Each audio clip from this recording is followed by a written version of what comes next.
전에도 말씀드렸지만 이게 너무 높아요. 그래서 제가 컸으면 좋겠는데 지금도 기도합니다만 잘 자라지 않습니다. 오늘 특송 너무 근사했네요.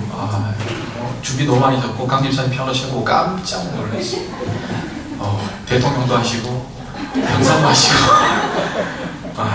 제가 신의 선물 범인 되지 않겠다고 얼마나 기도했는지 모르겠어요. 범인 안 되셨어 그래가지고 얼마나 감사한지. 한 달이 금방 가네요.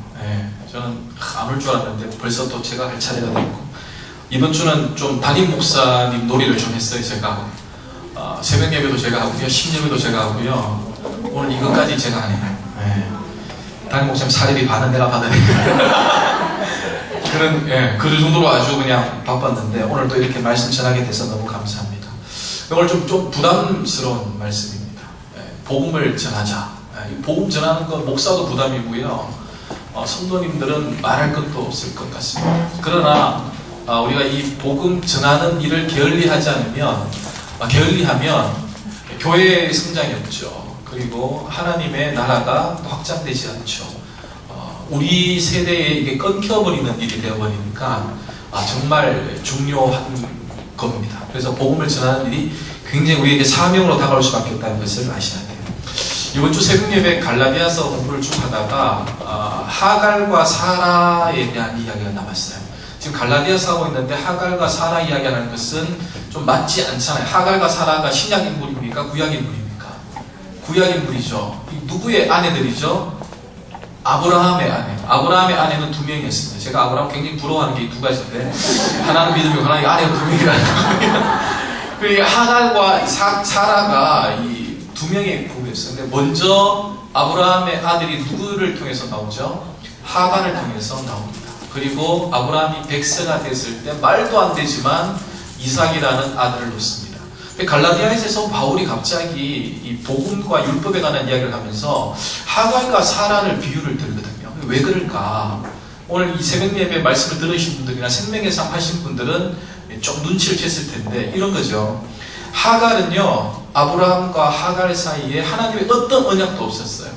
그냥 아브라함은 남자, 그리고 하갈은 여자예요.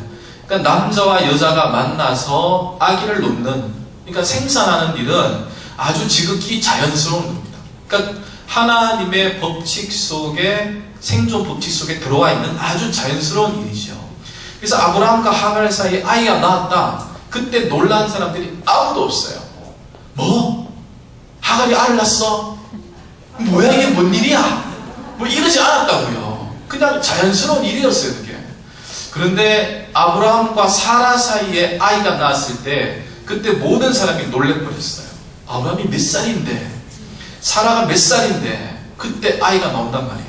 다시 정리해서 말씀드리면 바울이 율법과 복음에 대한 이야기를 하면서 왜 하갈과 사라의 이야기를 하냐면, 하갈은 하나님의 전적인 개입이 없으면서 자식을 가졌고, 그러나 반대로 사라는 다른 거죠. 사라는 하나님의 전적인 개입이 있었죠. 그리고 100세의 아이 놓을 자신 있으세요?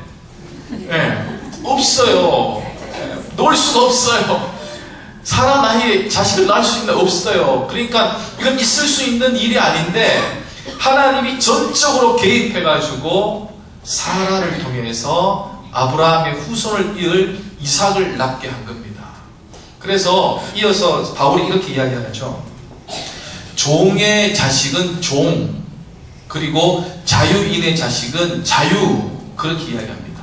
그러니까 종의 몸에서 태어나면 이스마엘이 첫 번째 나왔다 하더라도 종일 수밖에 없고, 뒤에 나왔지만 자유인의 여자에서 자유인의 몸에서 태어난 이삭은 자유인, 쉽게 이야기하면 복음이라는 이야기를 하고 있습니다. 참 재밌는 건 신천지가, 여기 신천지 있으면 아시겠지만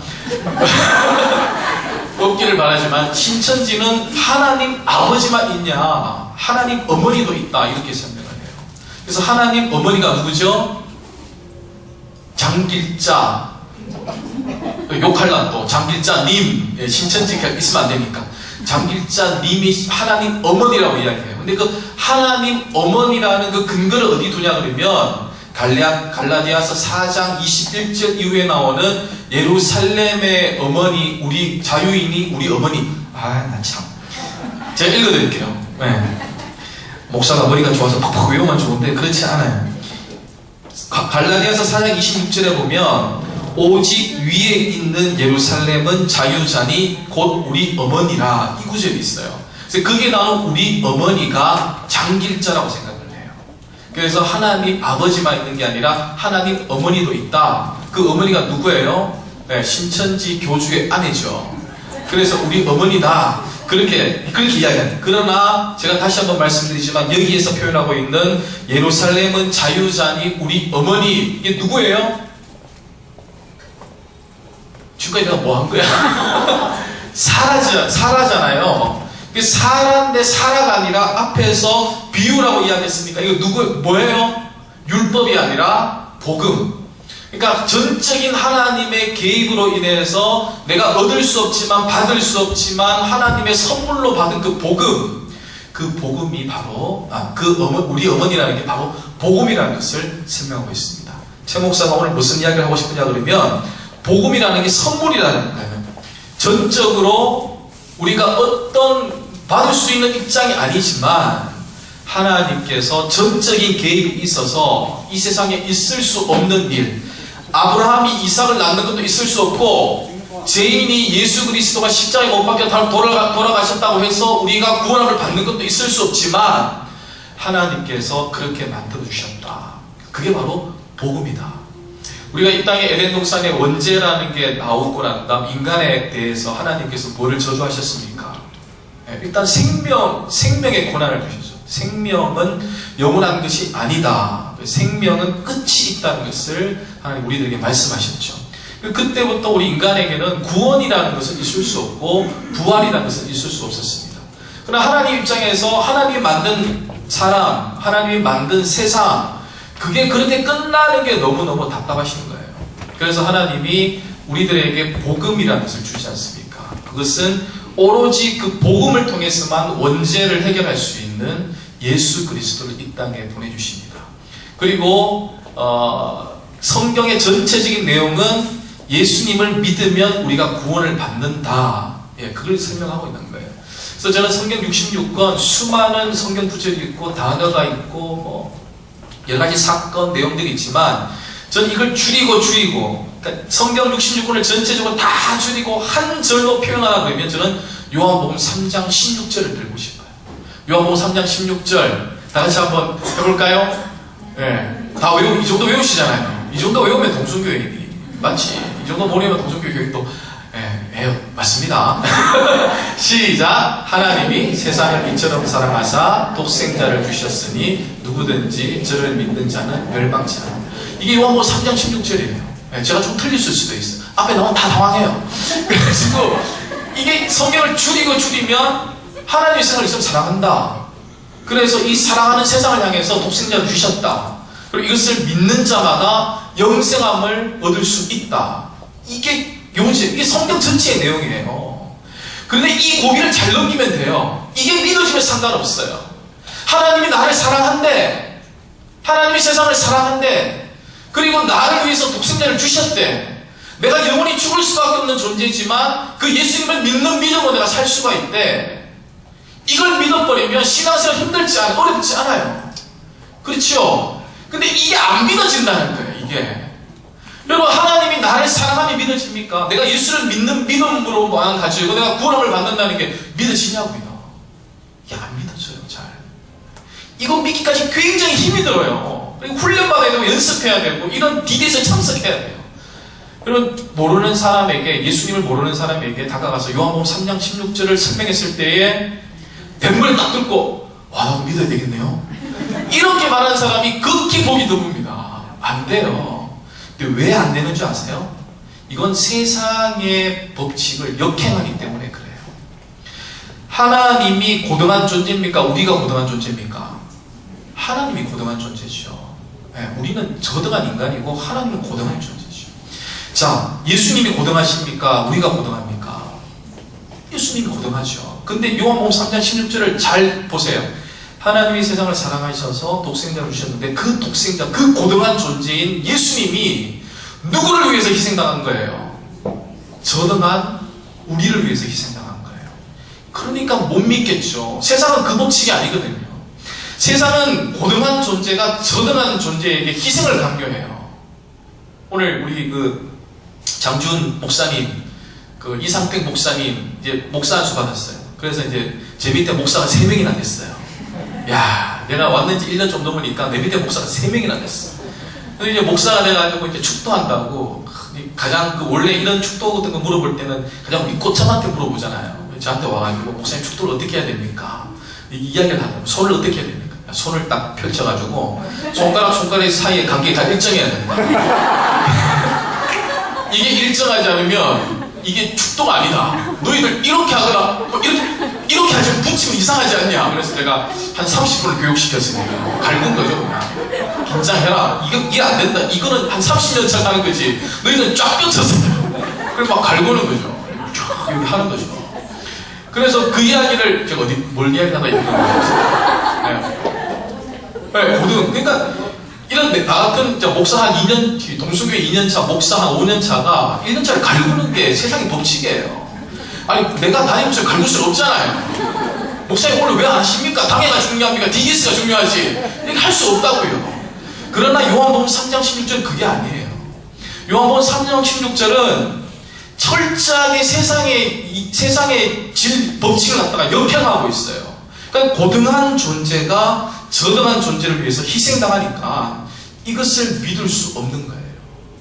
여러분 옛날에 개그맨이 나와서 뭐 소는 누가 키우냐고 뭐 그랬잖아요. 그거 뭐 키우고 싶어서 키우는 거예요. 잡아먹으려고 키우는 거지. 소는 사람에게 잡아 못 키우는 거예요. 그런 존재로 태어난 거예요.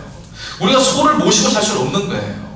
그런데 요한복음 3장 16절은 그렇지 않다는. 그래서 복음이라는 이게. 그래서 하나님이 세상을 사랑하셔서 이 땅에 독생자를 주셨는데 이것을 믿는 사람마다 구원함을 받는다. 세상의 진리에 역행하고 있지만 뒤집는 일이지만 그러나 이게 있을 수 없는 일이지만 하나님이니까 가능한 거니까 하나님 우리를 사랑하기 때문에 하시는 일이니까 이것을 믿으면 된다. 근데 아까도 말씀드렸지만 이 고비를 넘기기가 힘들다는 거예요. 이것을 이겨내기가 힘들어요. 하나님이 나를 사랑하는가? 잘 모르겠는데 내가 예수님을 믿으면 구원함을 받아? 잘 모르겠는데 그러면 어떻게 해야 됩니까? 그래서 복음 전하는 게 굉장히 중요하다는 거예요. 왜냐하면 여러분들 이제 믿어지잖아요. 예, 이제는 요한복음 3장 16절에 믿어지지 않습니까? 이 정도 되면 믿어져야 되는데요. 아직까지 안 믿어지면 안 되는데요. 믿어지잖아요. 이제는 믿어지기 때문에 나를 통해서 예수 그리스도가 보여져야 된다는 거예요. 예, 그게 바로 복음을 전하는 일입니다. 세상 사람들은 믿지 않는 사람들이 복음을 접할 때에 우리가 요한복음 3장 16절을 딱 던져준다고 해서 그 말씀을 가지고 믿지는 않아요. 그들이 요구하는 것은 뭡니까? 보기를 원하는. 나 예수님 직접 보기를 원한다. 나 예수님 직접 만나기를 원한다. 야, 예수님이 내 앞에 와가지고 내가 예수다. 나를 믿어라. 이렇게 하면 내가 믿겠다. 정말 말이지. 예수님이 와가지고 내가 예수인데 믿어. 이렇게 하면 의심부터 하지 싶은데 진짜요? 아닌데요? 물을 한번 끌어가 보실래요? 네, 죽은 잠 살려보실래요? 그 자체가 예수님 시키려고 가버리죠. 네, 그러니까 보여주기를 원해요. 그러니까 보여주기를 원하는 사람들한테 복음을 증가하기 위해서 가장 좋은 방법은 뭡니까? 보여주는 거죠. 그러나 우리가 예수님을 보여줄 수가 없고 하나님을 보여줄 수 없으니까 누구를 보여줘야 돼요? 내 안에 있는 예수님을 보여줘야 돼요. 그러니까 내 안에 있는 예수를 보여준다는 것은 뭡니까? 내가 예수님이 되어서 그들에게 예수님처럼 보여야 된다는 거예요. 그러니까 복음을 증거할 때에 내가 예수가 되지 아니하면 내가 작은 예수가 안 되면 절대 복음이 전해지지 않습니다. 내 생활은 완전 개판인데 그 사람에게 가가지고 예수 믿으면 성격이 좋아져. 예수 믿으면 착해져. 이렇게 이야기했을 때 그 사람이 믿을 수가 없다는 거죠. 승동교회 아십니까? 제가 제일 처음에 동순교회 올 때 동순교회하고 승동교회하고 너무 헷갈려가지고 하마터면 승동교회를 갈 뻔했습니다. 승동교회는 그 지역 자체가 백정들이 살고 있는 지역이었대요. 근데 성동교회에 왕손 출신의 목사님이 계세요. 네. 그 성동교회 담임 목사 출신 중에 왕손 출신의 목사님이 계셨다고요. 근데 그 목사님이 처음부터 예수를 잘 믿는 게 아니래요. 그 목사님의 취미가 뭐였냐 그러면 말을 타고 유람하는 거였어요. 유람. 말 타고 이렇게 쭉 이렇게 유람하는 거였어요. 근데 그 말을 끄는 엄시성을 가진 영수, 지금으로 치면 안수 집사 정도 되는 직분인데, 영수가 이름이 아니고요, 영수는 직분이었습니다. 엄영수라는 분이 계시는데, 그분이 바로 그 왕손의 말을 끌면서 마부 역할을 했는 거예요. 근데 이분이 예수를 믿고 난 다음, 왕손이 아니라 그 마부가 예수를 믿고 난 다음 늘 그 왕손 출신 그 목사님에게 복음을 전한 거예요. 날이 말을 맨날 이렇게 끌고 같이 다니니까, 날이 예수 믿고 구원받으시죠. 날이 예수 믿고 구원받으시죠. 복음을 전한 거예요. 그러니까 이 나리가 뭐라고 비아냥거렸냐 그러면, 야, 예수 믿으면 너 같은 쌍놈이 양만 된다더냐, 그렇게 비아냥거린 거예요. 그때의 이 엄영수 마부가 뭐라고 했냐 그러면, 예수 믿는 도리는 그게 아니죠. 예수 믿는 도리는 마부의 역할을 더 잘하는 겁니다. 그렇게 이야기했다는 거예요. 그러니까 그 이야기에 뿅 가버렸죠. 이 왕손 출신. 어느 날 그 지역에 그 부흥회가 열렸대요. 지금이야 부흥회 열리면 그 교회 사람들만 참석하지만 옛날 잘 기억하시잖아요. 부흥회 한번 열리면 온 동네가 더 덜썩덜썩하고 참석하지 않습니까? 참석해가지고 왔는데, 저기 그 왕손 출신 목사님이 나도 한번 예수 믿어볼까 싶어서 그 부흥회에 참석했는데, 저기 앞에 엄영수가 서 있는 거예요. 예. 그래서 얼른 달려가가지고 그 엄영수의 손을 탁 잡고, 형님 했어요. 형님, 있을 수 없는 일이 벌어요. 왕손 출신 이분이 그 쌍놈한테, 형님 여기서 만나니까 더 반갑네요, 인사를 했다. 그러니까 이 엄영수가 깜짝 놀라서, 나리 이게 무슨 말이십니까? 저한테 형님이라뇨. 나에게 가르쳐 주지 않았습니까? 예수 믿는 도리가 그게 아니라는 것을. 나보다 나이가 많으시니까 당연히 형님이지요. 그렇게 대받아치더랍니다. 그리고 그분이 예수를 믿고 순동교회의 담임 목사 되었다는 거예요. 그 엄영수를 통해서 누구를 본 거예요? 예수를 본 거예요. 그리고 그 예수가 보여지자 그 왕손 출신 그분이 예수님을 믿게 되었다는 겁니다. 여러분, 이것 말고도 수많은 보여짐에 대한 이야기가 많이 있죠. 왕자와 거지 이야기 아시죠? 왕자와 거지 이야기. 왕자하고 거지하고 똑같이 생겼잖아요. 그래가지고 왕자는 나는 이 궁생활이 너무 답답해, 밖으로 한번 나가보고 싶다. 거지는 난 저 왕궁에 한번 들어가는 게 소원이다. 그래가지고 여기서 합의가 돼가지고 둘이 이렇게 바꿔지잖아요. 왕자는 거지가 되고 거지는 왕자가 되고. 근데 나중에 그 왕자의 아빠가 위독해가지고 쓰러지면서 후계에 물려줘야 되잖아요. 그런데 그 가짜 거지 왕자한테 물려줄 수 없잖아요. 그 소식을 들은 진짜 왕자가 밖에서 난리가, 발을 동동동동 구르는 거죠. 거기 안에 있는 건 거지고 내가 진짜 왕자인데. 그렇게 해가지고 막 이렇게 뭐 중간에 생각하고 하여튼 들어가지 않습니까? 들어가가지고 내가 진짜 왕자다, 그렇게 이야기합니다. 누가 믿어주나요? 아무도 안 믿죠. 네가 뭔 왕자냐, 너는 거지지. 보여준 게 거지니까 거지지. 근데 그때 그 왕자가 결정적인 증거품을 꺼내지 않습니까? 다이아몬드 목걸이. 책을 읽어봐야 알지. 그 다이아몬드 목걸이를 쫙 꺼내서 보십시오, 이게 증표입니다, 딱 보여주는 순간 인정해버리잖아요. 그래, 네가 왕자다, 인정해버리는 거예요. 그러니까 보여주면 끝나는 거예요. 우리가 복음 전할 때에 복음 전하는 게 너무 부담스럽고 어렵지만 보여주면 끝이 나요. 그러니까 내 삶이 너무 중요한 거죠. 복음 전하는 사람의 삶이 너무 중요한 거예요. 여러분, 요즘 목사에 대해서 너무 실망하시잖아요. 목사에 대해서 왜 실망하십니까? 목사가 목사답지 않으니까 실망하는 거예요. 목사에 대한 기대치가 있어요. 근데 그 목사가 그 기대치대로 살지 못하면 실망해요. 그럼 교회가 부흥이 없어요. 예수 믿는 사람이 점점 줄어들어요. 그건 비단 목사의 문제뿐만 아니라 성도도 마찬가지예요. 예수 믿는 사람이 맨날 사고 쳐요. 돈 떼먹고 도망가는 사장은 다 예수 믿는 사람이에요. 이러면 복음이 전가 안 돼요. 예수를 나를 통해서 예수가 보여져야지만 복음이 증거됩니다.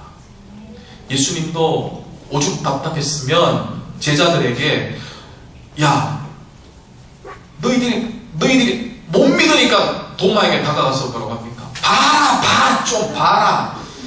야 못 자고 봐라 참 자고 봐라. 봐냐 믿냐. 예. 그러니까 도마가 꼬꾸러지는 거잖아요. 세상 사람들은요 보기를 원합니다. 보여주기를 원하고 경험하기를 원합니다. 우리나라가 기독교 100년사 정도 됐는데요, 제일 처음에 평양 대부운동부터 복음이 엄청나게 빨리 진행됐어요. 그래서 우리나라의 부흥 성장의 DNA가 새벽 예배, 부흥의 그런 거라고 이야기해요. 그리고 급성장했어요. 그건 세계 선교 역사에 이런 나라도 없을 정도로 성장되었어요. 그런데 지금은 멈춰버렸죠. 지금은 10년 후에 한국교회 성도들이 300만으로 줄어들 것이다. 그런 예측하는 것도 있어요. 여러분 100년 전에는 예수님이 복음 전했습니까? 네? 아니요. 100년 전에 예수님이 이 땅에 오셔서 복음 전했대요? 아니요. 그때도 예수 믿은 사람이 복음 전했어요. 100년 후에 지금은 예수님이 안 계시나요? 아니요. 여전히 살아계시죠. 그때와 지금의 환경이 변한 게 전혀 없어요. 그때도 예수님은 아니었고 지금도 예수님은 아니었어요. 그런데 그때는 부흥이 되고 지금은 부흥이 안 돼요. 왜 그럴까요? 100년 전에 예수 믿는 사람들은 죽을 준비가 되어 있었던 사람이에요. 야, 뭐 예수 믿는데 죽을래? 이러면 아유 뭐 죽어도 부활하는데 예수 믿지요. 까짓 건 죽어버리지요. 그때는 그런 사람들이 태반이었다. 뭐 순교하지요. 가문의 영광이지요. 그거 내가 포기 못하겠어요.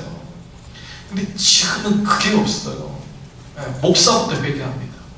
옛날 목사님들은요, 가난을 철칙으로 여겼어요. 그래서 없으면 굶죠. 안 먹지요. 아유 없으면 굶어가지고 안 되면 죽어버리지요. 이게 대다수의 목사님. 아유 아골 골짝 빈들이라도 그냥 가지요. 이게 목사님들입니다. 지금 안 그래요. 제가 목사지만 안 그래요.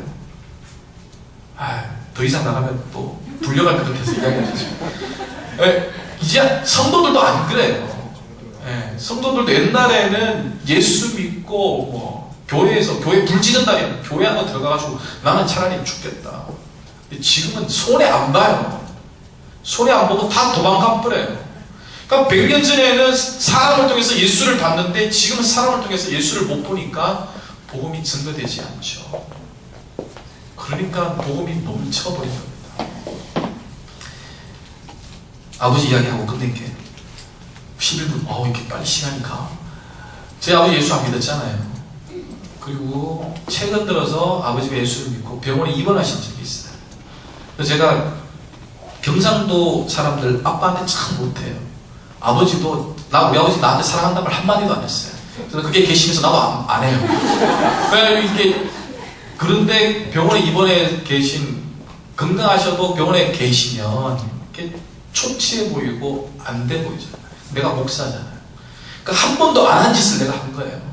아버지 손을 딱 잡고 아버지 사랑합니다. 제가 기도 한번 할게요. 그랬어요. 그때부터 분위기가 심상치 않았어요. 아버지가 울먹울먹 하셨어요. 기도 끝나고 난 다음에 치료되게 해달라고 예수님의 이름으로 기도합니다. 아멘. 이제 손을 딱 놨는데 아버지 한마디가 뭐냐 그러면 이 새끼 이제 목사로 보이네. 이 새끼 그렇게 하셨어요. 이 자식이 이제 목사로 보이네. 그렇게 하셨어요. 그건 저한테 너무 충격이었어요. 야, 아버지 예수 안 믿는 이유가 있었구나. 아버지가 예수 안 믿는 이유가 있었어요. 그건 나 때문에 예수 안 믿는 거예요. 순전히 나 때문이에요. 목사 때문에 예수 안 믿었어요. 진짜 웃긴 이야기지만 목사 때문에 예수 안 믿는 거예요.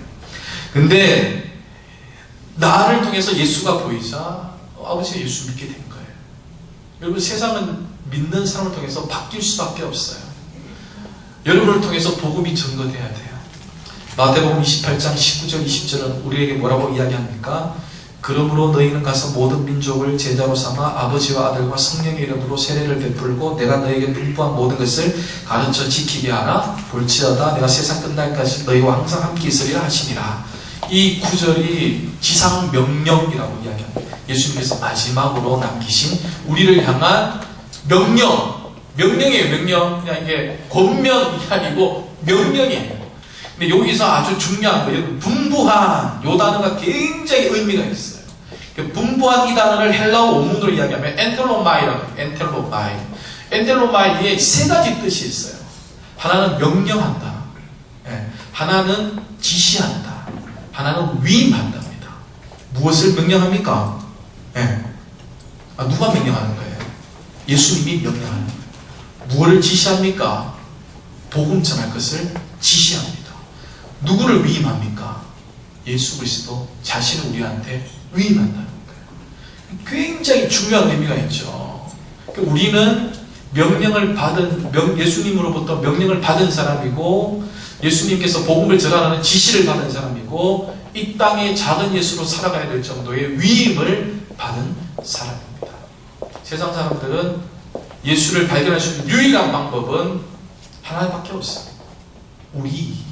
나를 통해서 예수를 발견할 수밖에 없습니다.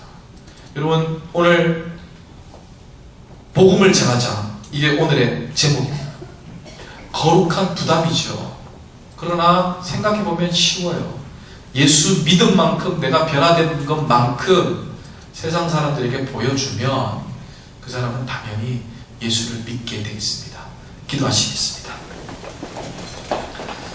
사랑해 주셔서 역사하신 하나님, 오늘 거룩한 사명, 거룩한 명령, 이것을 듣게 됩니다. 복음 전하는 것, 우리에게 참으로 부담스러운 일이지만 우리가 해야 될 일이라면 오늘 여기서 고민이 거치게 하여 주시옵시고, 복음 전하는 제자로서 살아갈 수 있게 역사하여 주시옵소서. 예수님의 이름으로 기도드리옵나이다. 아멘.